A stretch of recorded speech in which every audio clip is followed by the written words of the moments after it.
Smile and learn.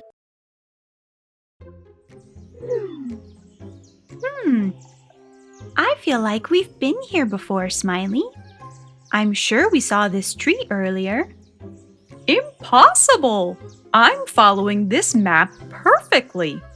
Let's see. If the mountain is over here and the river is over there, then we have to go this way.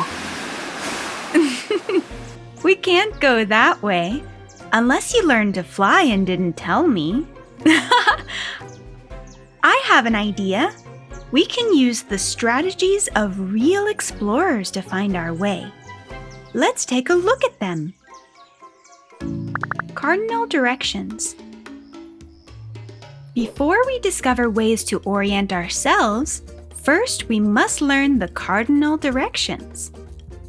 The cardinal directions are the 4 main directions we use to orient ourselves on Earth: north, south, east, and west.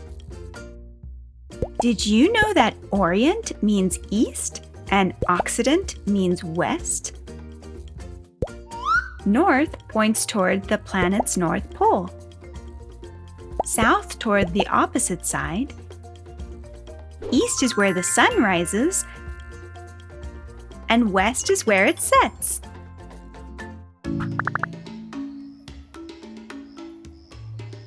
All maps are organized in the same way.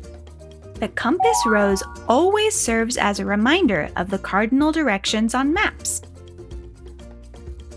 Now, imagine that we draw 2 imaginary lines through the middle of the planet, one horizontal and one vertical. The horizontal line is called the equator. Everything above it is the northern hemisphere,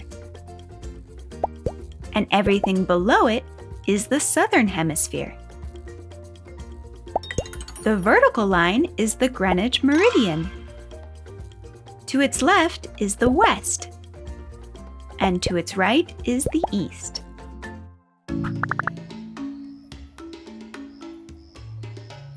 It's time to explore the different ways to orient ourselves in space. Among them are the sun, the stars, vegetation, and a compass. The sun. The sun is a great ally for orienting ourselves during the day. As we mentioned before, the sun always rises in the east and sets in the west. But its exact point changes throughout the year. By looking at the position of the sun, or the direction of our shadow, we can deduce where we are and where to go. The stars. At night, the stars used to guide ancient sailors. Their path across the sky is constant, making them an excellent reference point. But be careful! What we see in the sky depends on where we are in the world. In the northern hemisphere, look for the Big Dipper. It looks like a ladle. Using the 2 stars on the edge, draw an invisible line to find the North Star, which always points north. In the southern hemisphere, look for the Southern Cross. It's like a giant kite. The long arm of the cross points south. Vegetation. Nature can also give us clues to help us orient ourselves, but not all of them work everywhere. For example, in the northern hemisphere, moss usually grows on the north side of trees because the south side is more exposed to sun. This leaves the north side cooler and more humid, which moss loves. In contrast, in the southern hemisphere, the opposite is true. Moss grows on the south side of trees, as the north side is more exposed to the sun. But be careful! There are other environmental factors that can influence moss growth. So use this technique along with others to make sure you're right. Compass. A compass is a tool with a magnetized needle that aligns with the Earth's magnetic field. It always points north. Once we know where north is, we can easily locate south, east, and west.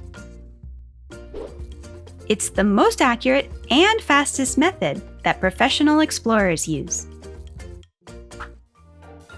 Today we have learned different ways to orient ourselves. Use them on your next adventure. See you soon! We've learned so much in just one video. Did you know there are many more videos? Imagine how much you could learn. Subscribe to the Smile and Learn educational channel to learn and have fun at the same time.